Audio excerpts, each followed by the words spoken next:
Хай.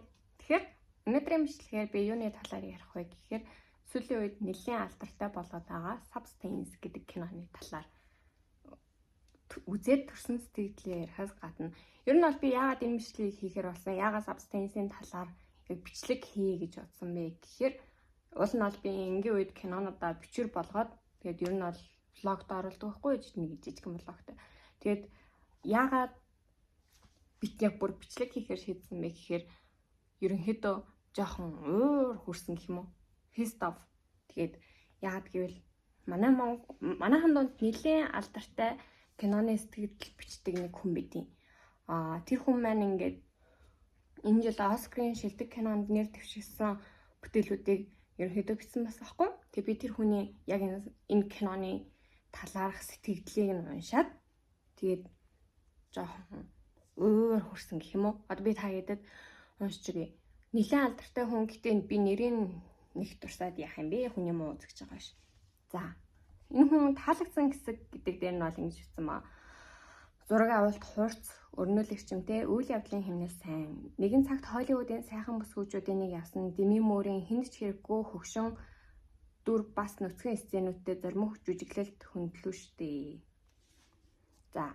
Деми Мур бол киноны скриптийг уншаал тэгэл үнэхээр таалагдсан, үнэхээр хурц зоримог гайхалтай өрмөц бүтээл байсан учраас тоглохыг зөвшөөрсөн гэдэг. Тэгээд тэрнээс нь болоод хамт тоглосон эмэгтэйтэй хамт ингээд харьцуулж байгаа юмнууд их харагддаг л доо. Хүмүүс ихтэй муухай тий. Яг кино нь өөрөө яг тийм сэдвийг хөндөд байхад л яг Деми Мурыг харьцуулаад эхэлж байгаа байхгүй юу? Деми Мурд ямар санагсныг бол би мэдэхгүй байна. Гэтэ ухаалаг эмэгтэй. Яг энэ киноны зохиол нь таалагдсан учраас гол дүртэн тоглохыг хүлээн зөвшөөрсөн гэхээр нэлээд ухаалаг эмэгтэй хүн байгаа байхгүй юу? Тэгээд тийм учраас тэрийг нэг тоохгүй байхаа гэж бодож байна. За одоо би таалагдаагүй гэдэг хэсгийг уншиж үзье.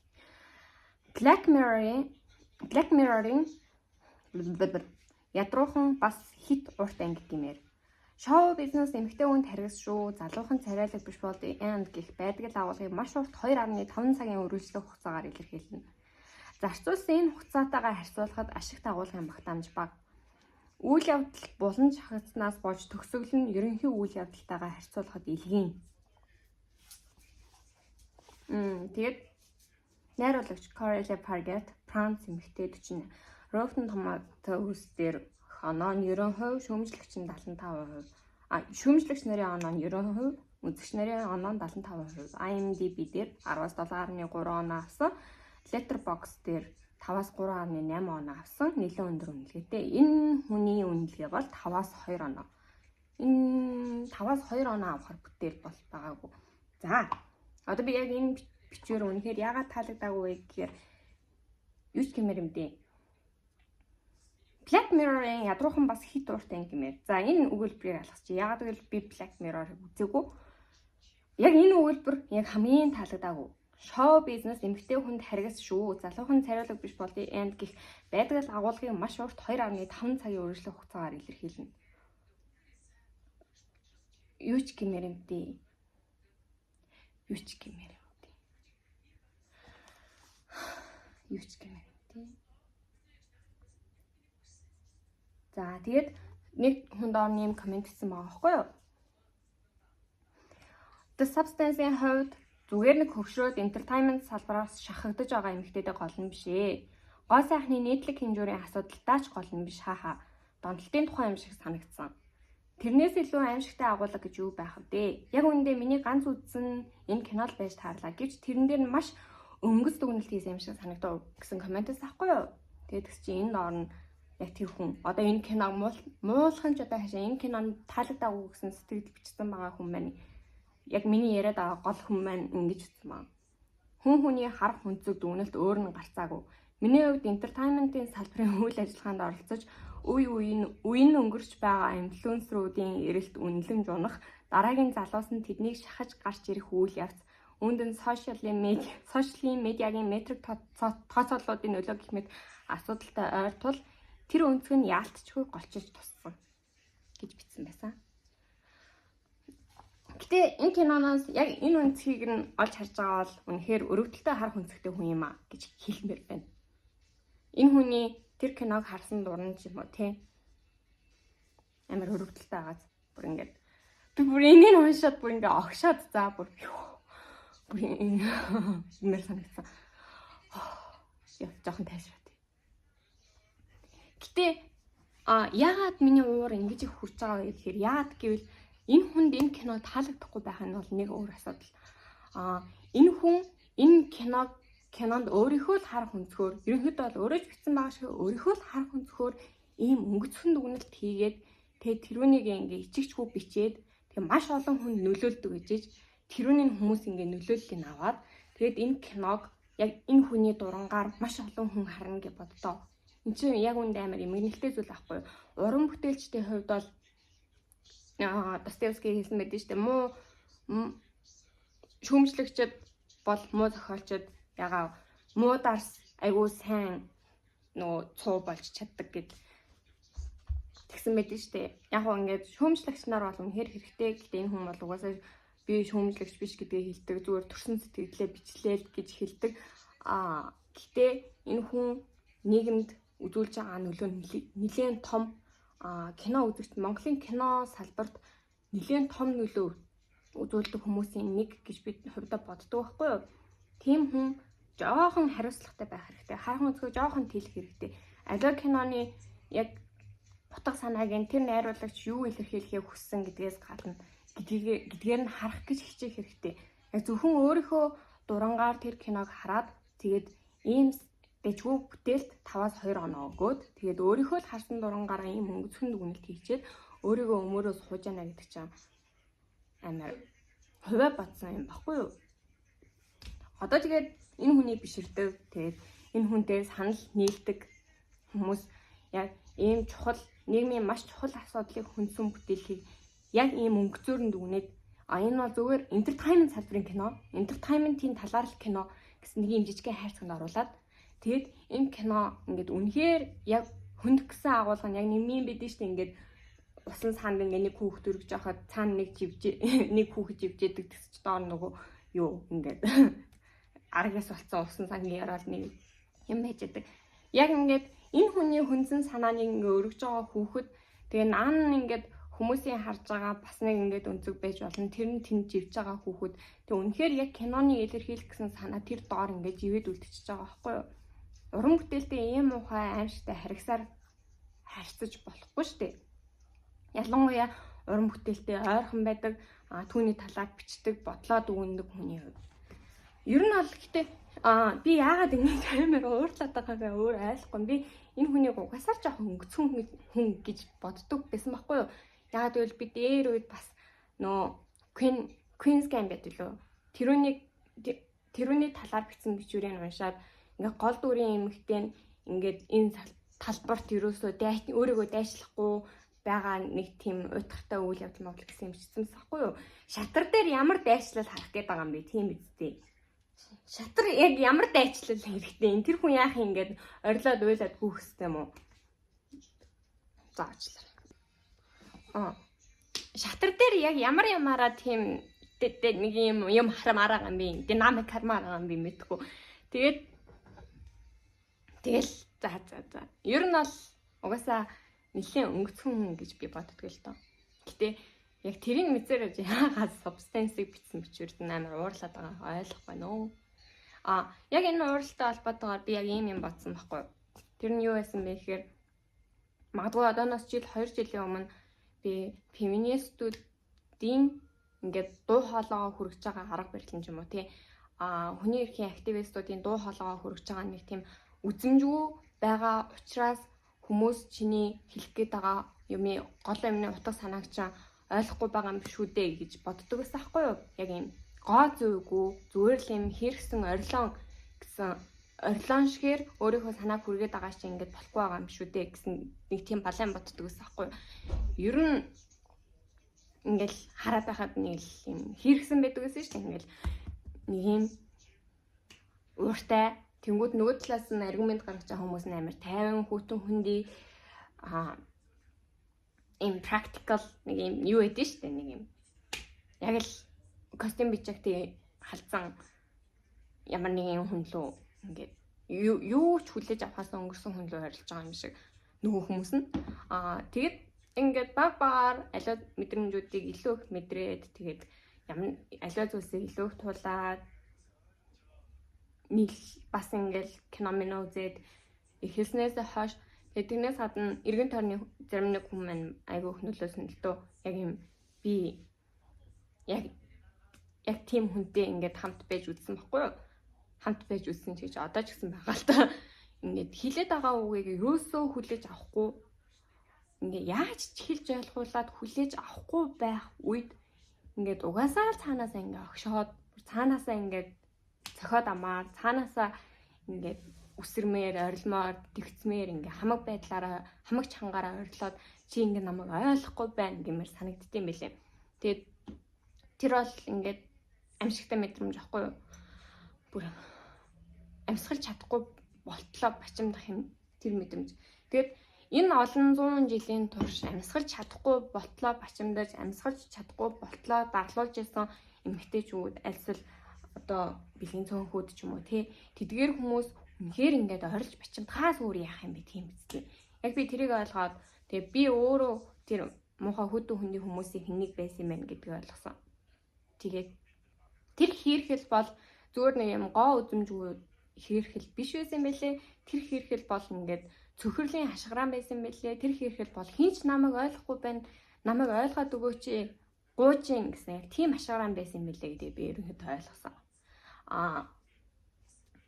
Яагаад би энийг ярьж эхэлж байгаа вэ гэхээр би энэ дэр бичсэн байх хэвээр.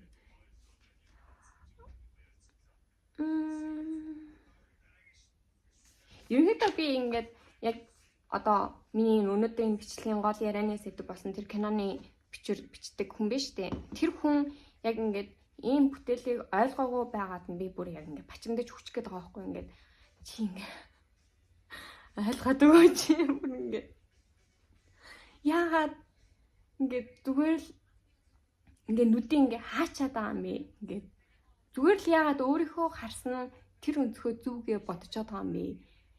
Яг бүр ингэж бичсэн байна. Ойлгоод өгөөштэй гэж байдгаараа бачимдаж хий хоосон ямар ч гоо үзэмжгүй хэрхэл ойготмаар.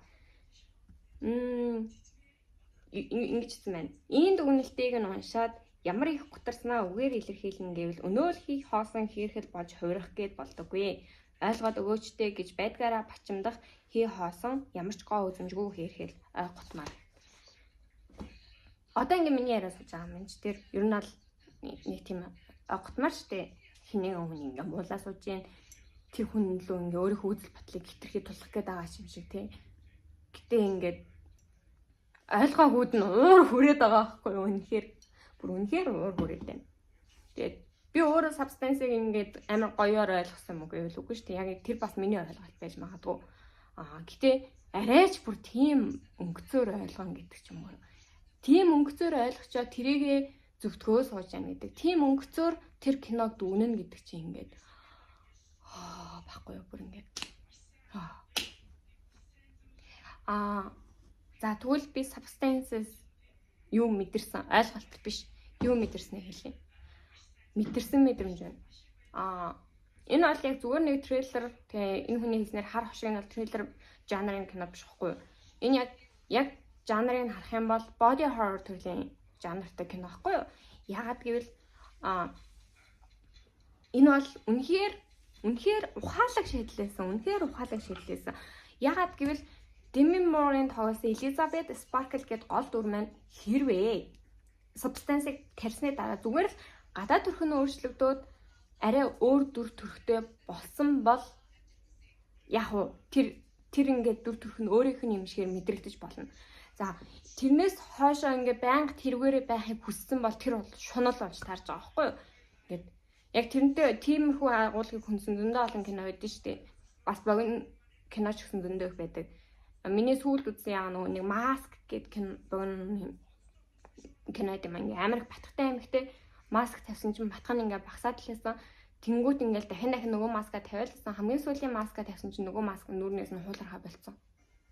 Яг хэрвээ Elizabeth Sparkle-ийн тарсан substance нь тиймэрхүү маягаар үйлчлдэг байсан бол тэр киноны илэрхийлэх гэсэн утга санаа гадаад төрх үзэмж тий тэрнээс гадна шунал тэгээд хүний чадахгүй байдал ч юм уу яг тиймэрхүү агуулга хөндөгдөд явах боломжтой байсан. Энэ хүний яриад байгаа өнгөцгөн дүгнэлтийг гаргахын тулд заавал тийм бүр юм абсурд маягаар илэрхийлэх шаардлага байхгүй шүү дээ. Зүгээр л нэг юм гол дүрийн хөгшин эмэгтэйг залуухан эмэгтэй оролж байгаагаар кино хийч болох л байсан шүү дээ. Үнэхээр ийм агуулга гармаар байгаа бол ийм агуулгыг гаргамааргүй байсан болохоор л ийм абсурд ийм гайхамшигтай шийдлийг бодож олж байгаа байхгүй юу? За түрүүний ярьжсэн нэр очие. Хэрвээ Элизабет Спаркл өөртөө тариад тэгээ зүгээр л гадаад төрхөнд өөрчлөгдөг байсан бол энэ өөр хэрэг. Гэхдээ ер нь бол миний амьдралдаа харж байгаагүй хамгийн ухаалаг, хамгийн гайхамшигтай, хамгийн ийм бүр үнэхээр гүн гүнзгий утга санааг илэрхийлж болох шийдлээс аахгүй. Тэр нь юу юм бэ? Одоо эндээс спойлер шүү. За гол дүрийн Элизабет Спарклаас дахиад нэг шин бие нурууг нь ингээд зүсээд гараад ирж байгаа байхгүй юу? Ваа, тэр бүр ингээд яагаад гэвэл өөрөөс нь нэг юм ургаад гараад ирсэн. Яг энэ цэцэг шиг байхгүй юу? Ингээ хоёр цэцэг ургалаа. Эхний цэцгийг ингээ ургаж яасан чинь яг хажуу бөөнөөс нь дахиад нэг цэцэг ургаа гараад ирлээ. Эхний цэцэг нь хөгшрөөд гарнаад эхлэнгүүд дараагийн шинэ ургасан цэцгийг ургуулахын тулд бид нэр ингээ тайрдсан штеп. Гэтэ яг тэр ингээд ургамал яг бүхэлдээ тэр ургамал уу гэвэл мөн. Гэтэ тэр цэцэг биш штеп. За тийм учраас тэр гарч ирсэн сүү гэдэг эмэгтэй Элизабет Спарклийн биеийг нэг гэсэн. Ер нь бол өөрөө юм шиг хэрнээ биеийг нэг гэсэн учраас энэ бол яг body horror гэдэг төрөлтөө орж байгаа гэж би бодож байна. За энэтэй холбоотой миний мэдэрч ясан мэдрэмжүүд идэх байхгүй юу? Туулж ясан туршлагууд гэх юм уу? Шин тэр гэтээ яг энэ кинотой харьцуулахад айгүй энгийн жижигэн юмнууд байдаг. Жишээ нь би 100 гаруй дургу. Яагаад гэвэл одоо ингээд таад харах юм бол Коко миний гарын ингээд дандаа мажаад хазаад байдаг байхгүй юу? Гэтэ ингээд сайн харах юм бол миний 100 гар илүү тийм шарх соргигүй, баруун гар айгүй их шарх соргитой байгаад ингээд ерөнхийдөө угаасаа Коко дайраад ирэнгүүт би баруун гараараа ингээд хамгаалдаг ч байгаа тий. Баруун гараараа илүү хүлдэл хийдэг учраас 100 гар ингээд ард нь нуугдаад үлдчихдэг. Амар хүүхд шиг юм яриад байна. Гэтэ би багтаач гэсэн 100 гаранда айгуу дург байсан. Ингээд ямар нэг юм хийж аваад баруун гар маань өртөөд баруун гар маань өвдөж юм бол эсвэл би баруун гараараа их бичдэг. Юм бичиж байхдаа баруун гар маань ширээд эхлэнгүүт би яг 100 гарынхаа юм хэрэгцээгүй байгааг нь бодож айгуу гутардаг байхгүй чи яг яагаад ингэ байж байгаа ингээд. Тэгэд би ингээд 100 гараа ингээд одоо юу ч гэмээр юм дээ. Ад үзээд эхлэнгүүд 100 гар минь надад дургу болчих вэ гэсэн мэдрэмж төрдөг. Яг нэг л өдөр ингэчих юм шиг. Тэгэд яг нэг хэсэг би 100 гараас амар айдаг гэсэн. Уул нь миний бие нэг хэсэг штэ. Уул нь миний бие нэг хэсэг хэрнээ би 100 гарнаас жоох айдаг. Байсан. Гэтэ бас гайгүй. Одоо нэг арай жоохон том болоод гар марнаас айхаа болчиход байгаа. Гэтэ ер нь бол яг биеийн нэг хэсгээс ийм айдаг айс минь алга болоогүй. Тэгээд энэ юутай солигдсон бэ гэхээр энэтэй солигдсон.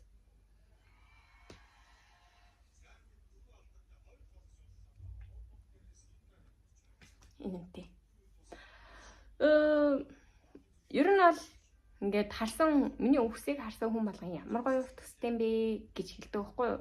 Тэгээд ийм гоё урт төс байх гэж ийм гоё урт төсийг хэдэн жил ургуулах ингээд намайг харсан хүн болгон ихэнхдээ ер нь миний үсний талаар аягүй их ярьдаг.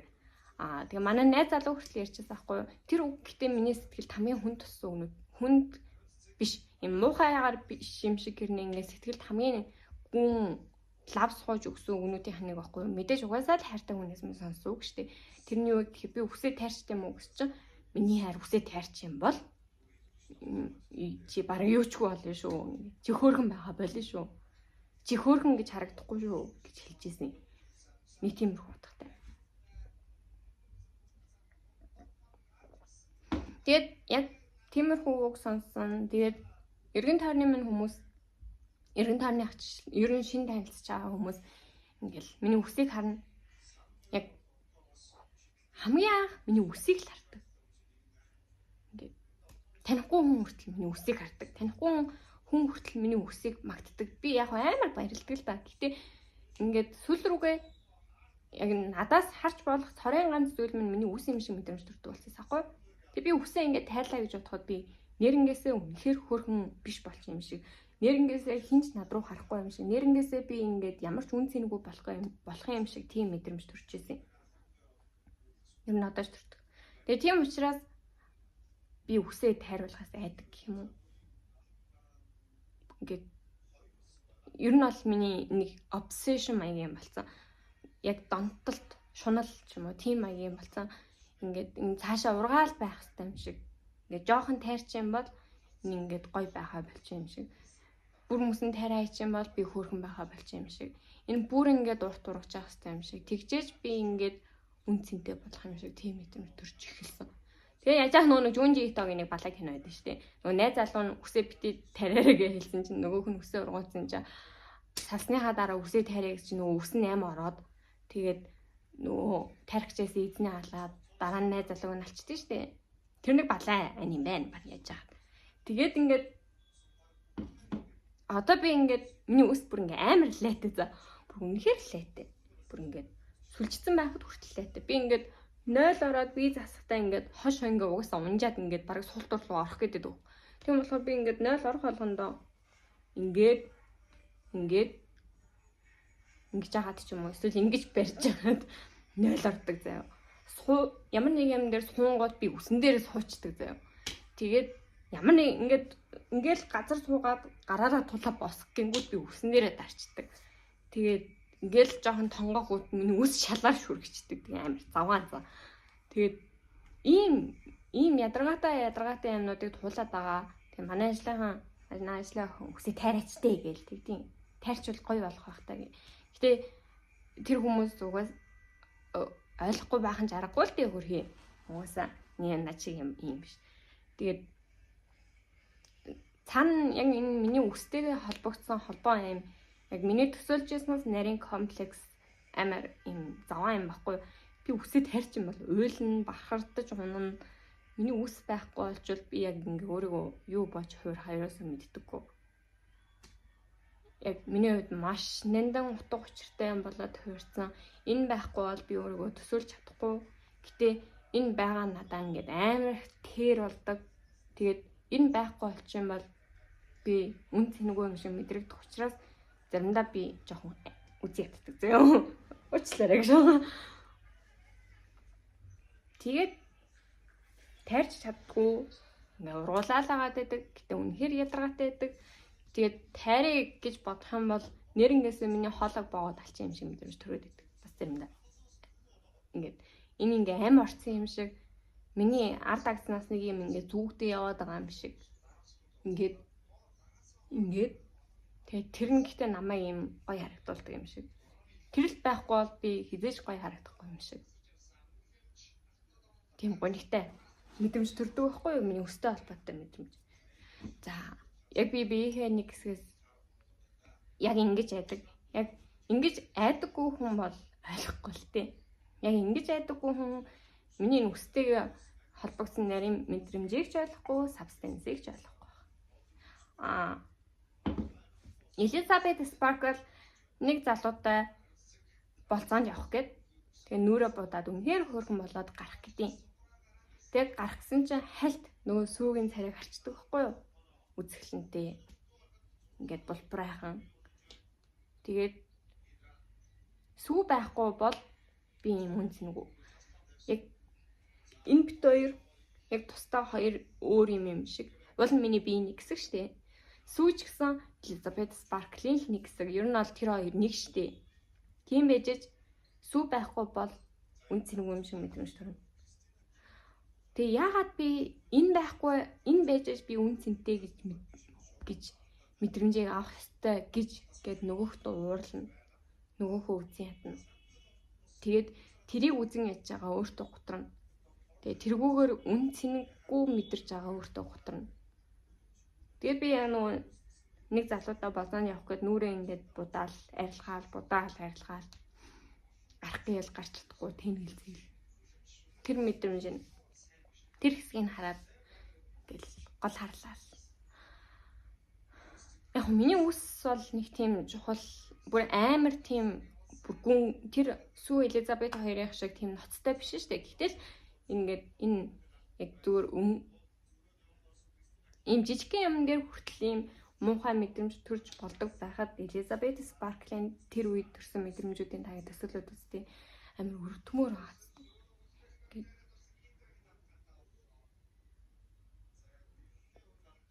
Тэгээ би тэр нүрээ дахин будаал арилгаад ингээд өөрийгөө үзэн ядаж байгаа тэр хэсгийг хараад би Элизабет Спарклийг бүр амар өрөвдсөн.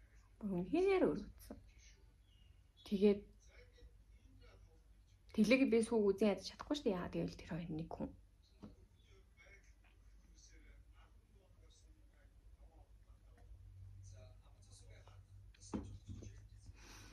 Тэгэл эцэст нь Сүү угаасаа Элизабет Спарклийг алаад дууссан. Одоо чинь миний үс намайг алчлаа гэж бодоход миний үс надаас дахиж урах боломжгүй шүү дээ. Тийм болохоор Сүүг ойлгохын тулд би үсээ ойлгох хэрэгтэй гэж. Энэ зүгээр л ингээ оршмоор байгаа байхгүй юу? Сүү ч гэсэн оршмоор байгаа байхгүй юу? Сүү юм гоо үзэхлэнгээр оршмоор байгаа байхгүй юу? Гэтэ нэг сонирхолтой юм Сүү Элизабет хоёр ингээд солигдохороо оюун санаа шал хоёр өөр хүн болчдөг тий. Яг ингээд хамт амьдраад байгаа хоёр хамтран амьдрах юм шиг. Нэгнийхээ бохирдуулсан юмыг харснаа. Энэ нэг юм баг гэж цэвэрлж мөвөрлээд би яг ингүүнийг юмыг цэвэрлдэг байсан шиг. Нэг тим болчдөг амар сонин тий. Тэгээд яг тэргээрээ угаасаа хоёр дүрийнхээ юм тэр комплекс харилцааг илүү юм өргөн далаацтайгаар дүрслэхийг хичээсэн болов уу гэж би боддیں۔ Гэж боддیں۔ Юу ч гэмээр юм бэ? Сүү дотор Элизабет Спаркл байгаалах юм бол тэр чинь ингээд Элизабетээс гарч ирсэн биеийн нэг хэсэг юм шиг гинэ биеийн нэг хэсэг биш байгаа юм шиг тийм мэдрэмжийг хүмүүс төрүүлж өгч чадахгүй шүү дээ. Тэгэхээр Сүү гарч ирээд сүүгээрээ байгаад Элизабет гарч ирээд Элизабетээрээ байгаад энэ хоёр шал хоёр эсрэг тэсрэг хүмүүс шиг байгаа нь яг ингээд яг би үснээсээ айдаг шиг яг тийм нөхцөлийг бүрдүүлж өгч чадж байгаа байхгүй юу?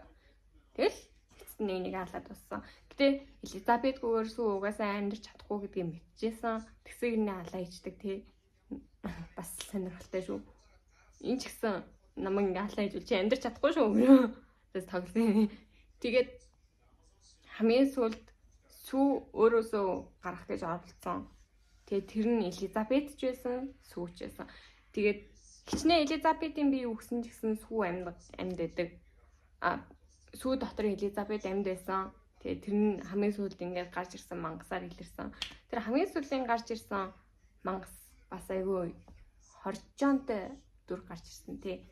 Тэр ингээд яг нөгөө энэ комментсэн хүн шиг нэрнгээсэл obsession буюу донтолт гэдэг ямыг илэрхийлэх гэсэн юм шиг. Нөгөө талаасаа яг тэр body horror-ыг илэрхийлэх гэсэн юм шиг яг ингээ мөөм дотроос нунж манаал. Тэр шийдэл ч гэсэн айгүй сонирхолтой байсан. Ер нь үнэхээр сонирхолтой байсан. Тэгээ сүүлийн тэр энэ хүний хэлээд байгаа илгийн гэдэг төсөөл нь яг үнэндээ юм айгүй абсурд тэгээ хүчтэй яг тийм төсөөл байж чадсан гэж би боддог байхгүй юу? Яагаад гэвэл нэг тийм туршилт өгдөө штэ. Нохоо харах болгонд нь буун дуу сонсгоцоор хагаад тэгээд нэг жоох өөхөд нохоо харах болгонд уйлдаг болсон шиг. Яг хин нэгэн хүнд өөрийн санааг хүчтэй суулгахын тулд яг тэрнтэй зэрэгцүүлээд маш хүчтэй юм импакт үзүүлэх юм хэрэгтэй. Энэ нэг ер нь брендинг хийхдээ хүмүүс их ашигладаг гэд би уншижсэн байхгүй юу? Жишээ нь Charlie XC Brat гэдэг дундаа неон ногоон гэж ашигласан ч юм уу тий. Billie Eilish одоо ийм ногоон хар үсээрээ ч юм уу. Lana Del Rey-гийн тийм юу ч юм бэ? Downtown Girl ч юм уу тий. Эсвэл Sabrina Carpenter гингүүт ийм зүрхэн хэлбэртэй юмнууд альсвал уруулын будагны хээ ийм гялалцсан юм Marilyn Monroe гингүүд шаргал үс тэр цагаан палаж ч юм уу. Яг Sabrina Carpenter гингүүд espresso ч юм уу тий. эдгээр зүйлсүүд яаж байгаа гэхээр тэр хүмүүс би гэдэг санаагаа өөр хүмүүсийн тархинд суулгахын тулд хажуугаар нэм импакт үзүүлэх юмнууд оруулж өгч байгаа байхгүй юу? Тэгээд яг ингээд тэр зүйлийг харангуут тэр хүн санаанд ордог ч юм уу. Яа ногоонгийг харангуут брат гэдэг дуу санаанд ордог ч юм уу тий. Яг тиймэрхүү. Минийхээр бол тэр сүүлийн хэсэг яг тийм хүчтэй импакт үзүүлж бид нарыг сэртгийлэхийг хүссэн баг. Сэртгийлэх нь тийм хэсгээс нь хараад тэрийг нь хараад тэгээд яг киноны өгүүлэх гэсэн санааг нь бид нэр сэтгэл зүрхэндээ ч юм уу тий юм бодлынхоо гүний хорт нь шингээж авч үлдэх ч юм уу. Яг тиймэрхүү зорилготой байсан болов уу гэж би яг үзэхдээ бодож ирсэн. Тэгээд яг тэгж бодож байсан бодол хэсгийг маань бас илгийн гэж хэлсэн жоохон таалагдав. Тийм дэжгүй хэсгийг илгийн. Яг илгийн байсан тий. Creep monster гэж би биелэн л өгөөд түлхэл. Тэр бас их гоё хэсэг байсан. За, одоо ингээд ерөнхийд нь дүгнээд базаад хэлэхэд body horror гэдэг юм илэрхийлэх гэсэн болов уу гэж би үнэхээр бодсон. Элизабетийн биеэс сүү гарч ирсэн нь өөрөө яг тэр киноны хамгийн том элемент байсан. Сүү Элизабет шал хоёр өөр хүн байсан ч гэсэн хамгийн сүүлд хоёулаа юм conscious байсан ч гэсэн тэгээ яг ингээд тэр хоёр хүн хоёулаа ингээд би бинийг хараад хоорондоо харилцаад байгаа ч гэсэн яг нэг төрлийн аим шиг штэ. Уул тэр хоёр чинь нэг хүн байх хэрэгтэй үстэй. Тэгс чи хоёр өөр хүн болоо өрчихсэн. Тэр нь ингээд яг substance-ийн нөлөө юм уу? Аль эсвэл үнэхээр Элизабетийн нөлөө юм уу? Тэ. Юу гэдэг? Body ер нь бол бие хүн хуваагдах юм гэж байдаг байхгүй юу? Сэтгцэн. Тэрэн дээр ингээд нэг өөр хүн болоод хуурчдаг. Яг тиймэрхүү байж магадгүй. Тиймэрхүү санааг илэрхийлэх гэсэн ч хийж магадгүй. Тэгээд тэр хоёр ингээ хоёулаа хамгийн сүүлд conscious байсан. Сүү Элизабетийг өөрөө ч мэдлгүйгээр тэр их уурандаа алчдаг нь. Тэр их уурандаа ингээд бачимдчихсан уурандаа ч юм уу. Ингээд байж боломгүй уурандаа. Эсвэл угаасаа өөрийг нь алхаж ирсэн шүү дээ. Өөрийг нь алхаж ирсэн гэдгийг мэдсэний дараа хин нэгэн хүн яаж уурч болох вэ тий? Ямар ч гэсэн тэгээд алсныхаа дараа ямар их харамсдаг вүлээ. Тэгээд Элизабет бас ингээд сүү яг алхаж байхдаа ингээд хайрлалтай шүү дээ. Буцаа сэрээчээ гэж. Үнээр хайрлалтай шүү. Тэгээд тэр хэсгийн ч гэсэн. Тэгээд хамгийн сүүлийн тэр нэг егөөтэй аимшигтай хэсэг ч гэсэн. Тэгээд хамгийн сүүл Элизабет Спаркл яг өөрийнхөө нэрээр нэрлэсэн одон дээрээ мөлхсөөр агаад хурж ирж байгаа. Тэгээд тэр нь хамгийн сүүлд өглөө зүгээр сэвэрлэгдээд босч байгаа. Тэгээд тэр цусан далаа болсон юу. Тэгээд тэнд нэг хүн арилга хүртэл хинч тэрийг хараад ингээд цочирдахгүй ингээд цочирдсан л доо ингээд ямар нэгэн хариу үйлдэл үзүүлэхгүй байгаа юм уу. Ерөнхийдөө базаад хэлэхэд үнэхээр сонирхолтой, үнэхээр гүн гүнзгий, утга учиртай. Тэгээд үнэхээр үзүүштэй. Ямар ч гэсэн нэг тийм хэн нэгэн хүн тийм өнгөцгөн дүгнэлт хийгээд орхичхоор кино бол биш байсан. Тэгээд энэ дээр бол би тийм тэнэг дүгнэлт гаргамаар байна. Яа тэгэхээр найруулагч нь эмэгтэй хүн шүү дээ. Тэгэхээр энэ бол эмэгтэй хүний л ойлгох торгон нарийн мэдрэмж гэж ярмаар байна.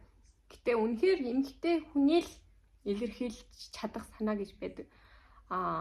Тэрийг эмэгтэй хүн эмэгтэй болж төрснөөсөө болоод зовоод тэрийг илэрхийлж чадж байгаа болохоос биш. Эрэгтэй хүн ч гэсэн тэр санааг уул нь илэрхийлэх боломжтойсэн гэсэн. Эрэгтэй хүн яагаад тэр санааг илэрхийлж чадахгүй байна вэ? Тэгэхээр тэр зовлонг нь мэдэрч үзээгүй болохоор. Тэгэхээр эмэгтэй хүнээс л гарах санаа манаа гэж байдаг. Гэхдээ тэрийг эмэгтэй хүнээс л гарах санаа гэдгээр нь биш. Харин энэ бол яг ийм зовлон үзсэн юм уу те. Энэ тэр зовлонг мэдэрч үзсэн хүнээс гарч болох санаа шүү. Өөрөө бол эмэгтэй гэдэг үгийг нь хасаад тэгээд ойлгох хэрэгтэй юм болов гэж би бас боддгоо. Эмэгтэй найруулагчийн кино болохоор нь эмэгтэй хүн ингэж ойлгож байгаа юм биш үү гэж бодох биш. Эмэгтэй найруулагчийн кино байсан ч гэсэн эмэгтэй гэдгийг нь тоохгүйгээр тэнд гайхамшигтай өвөрмөц шинэлэг санаатай найруулагчийн найруулсан киног яг ингээд хүн зүгээр мэдэрч ойлгох ёстой байсан гэсэн үг. Тэгэхээр тэр хүн энэ киног юм өнгөц дүгнэлт хийсэн даа хүүсэнд нь ингээд тохоод үлдээж болохгүй. Зүгээр тэр хүн өнгөцнийг юм байсан л гэсэн. Тэгээ өнөөдрийн миний бичлэгийн дүрээ дуслаа. Тэнэг утгагүй юм ярьсан бол уучлаарай. Гэтэ энэ бол үнэхээр би бүхэлдээ би энэ бичлэгээ дараа нь дахиад үзсэн ч гэсэн би өөрөө зүг гэж бодсоор л байх болно. Энэ кино бол үнэхээр гайхамшигтай кино байсан. Тэгээд мэдээж бас нэг юм нь миний тэр киног үзсэн дурангаар бас тэр киног үзээд хэрэггүй шүү гэж бас би хэлмээр л хань хэрвээ миний бичлэгийг үзээд тэр киног үзээгээ шийдэж байгаа бол яагаад гэвэл бид нар чи өөрсдийн гэсэн тарихтай өөрсдийн гэсэн бодолтой хүмүүс шүү дээ. Яг уу өнгөц хүмүүс байна.